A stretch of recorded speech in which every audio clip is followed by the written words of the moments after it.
In this module, we'll be talking all about bystander intervention.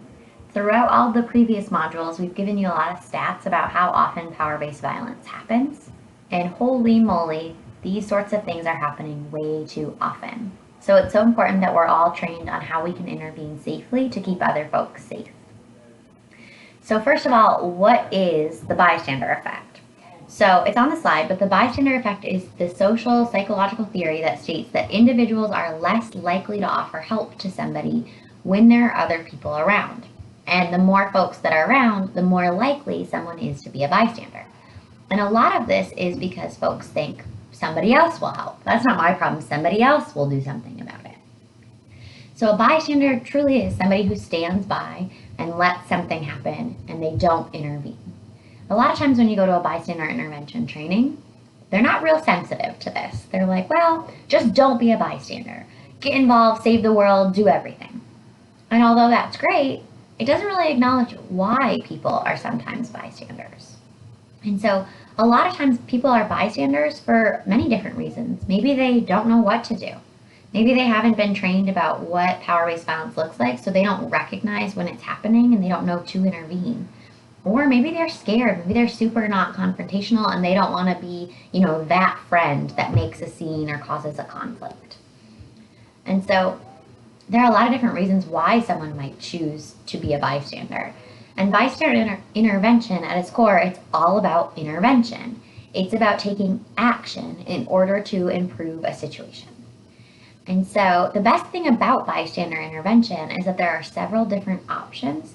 So we can try to find an option that helps people overcome their barriers or their obstacles to intervene.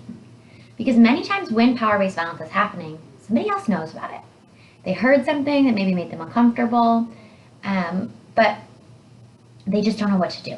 And so for Project Awaken, we use the 4Ds model of bystander intervention. And this is really just to help you remember different things you can do to try to intervene. So the first D stands for direct. So this is being really direct and talking to the person. So I'm going to use the situation of, let's say, we just heard our friend's partner call them a bad name in front of all of us and belittle them in front of all of us. So being direct might mean I directly say in that situation, don't say something like that to my friend. That's not cool. But maybe you're not like me and maybe you're not super confrontational. So maybe you don't like that idea. Instead, maybe you use the second D, distract. So this one is really all about alleviating the tensions that the person who was just targeted has a minute to breathe, a minute to get away, or at least has all that attention off of them so that it kind of stops that before it escalates even further. So in that same situation where your friend has just been belittled by their abusive partner in front of everyone, maybe you distract by calling attention to something else that's going on, like, oh, do y'all see that? And it gets the attention off your friends so that they have a minute to kind of catch their breath because that might have been really embarrassing that just happened to them, okay? Delay is a really good one for the situation we're talking about. So delay means we check back in with people one-on-one later on. So it's kind of like being direct, but in a less confrontational way. So in this delay method, this might mean that, later on that evening when I can pull my friend alone one-on-one and talk to them one-on-one, I can ask them, hey, is everything okay? I noticed that your partner called you a bad name in front of all of us, and that made me really uncomfortable. Are you okay? So with delay, it's really great to mention something specific that made you concerned, and then to say, I'm wondering how you're doing. The reason that's good is because a lot of times, you all know, if you ask your friend, oh, how are you? We all just, oh, I'm fine, how are you? So to actually get them to talk, it might be good to pull up a specific thing and say, hey, I noticed this, and it made me uncomfortable. How are you? Okay? The last one is to delegate. Delegating is all about getting somebody else involved so you're not the only one standing up. So maybe in this situation, maybe you talk to another person in your friend group who also heard that, and you delegate and you ask one person to check on your friend who you think is being abused.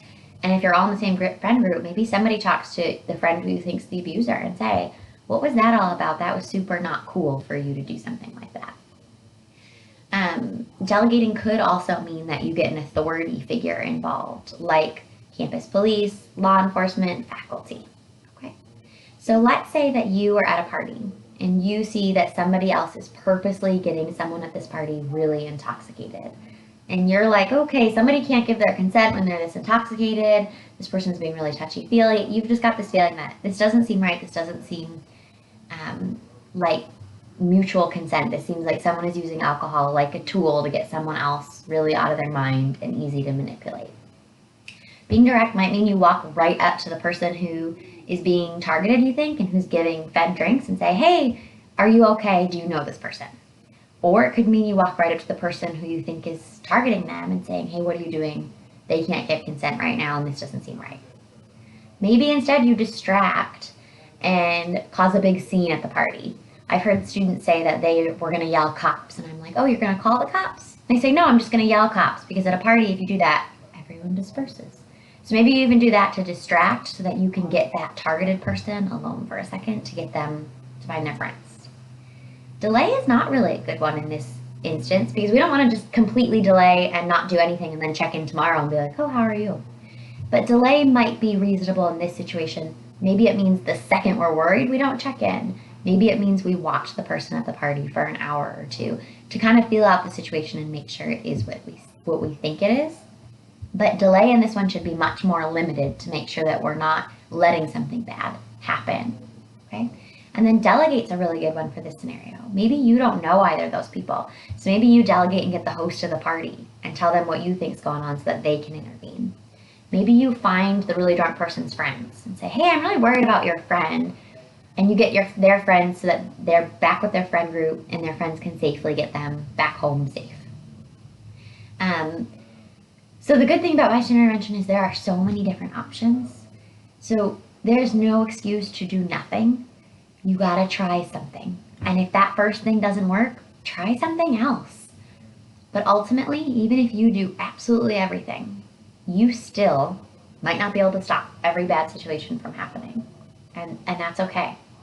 Because you got to try something, but ultimately what we need to do is what we're going to talk about in the next module, which is stopping these pervasive attitudes that allow violence to happen in the first place. So I encourage you to do something to watch out for each other.